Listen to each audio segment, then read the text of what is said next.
Hi, my name is Jessica Guttis, and this is my digital portfolio assignment. This week, I decided to listen to the Music Entertainment Law podcast by Mark Coyle. Today's episode is titled Music Artist Management Contract Review. There are two kinds of managers. One is a personal manager, and the other is a business manager. A personal manager handles things like recording, touring, press, and publicity. This manager's job is to guide the artist through their day-to-day matters. This is the person who is always trying to help better the artist's career. They will most likely help you get in contact or in contract with the right people to get your music out there.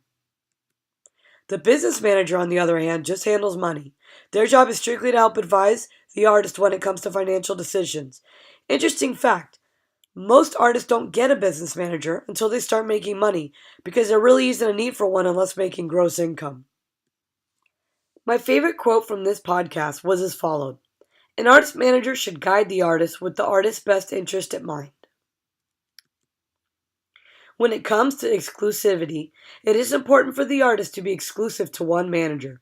You know that saying about too many cooks in the kitchen? Well, that could easily be applied here. On the other hand, most managers have a list of clients. This is actually a good sign. It tends to mean that the manager is experienced and good at what they do. Before anything can happen, you have to create a contract. Generally, managers and artists have a 5-year contract with 1-year extensions if requested to continue. It is extremely important to go over performance objectives and a list of duties. Both parties need to know what is expected of the other. It is not enough to have a mutual agreement. You need it in writing with a list and signature to make it official. Here's another quote for you. The commission's rate generally seen these days range from 10 to 25%, with the majority of contracts at 15 to 20% of gross income. Every contract has gross income exclusions. For the artist, this means there are certain things that the manager will not receive a percentage of. This pertains to the money that doesn't stay in the artist account.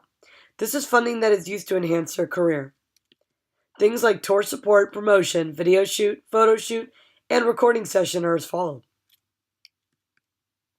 So here's one of the most important things. Something that I myself have thought about. How often does the artist actually get paid?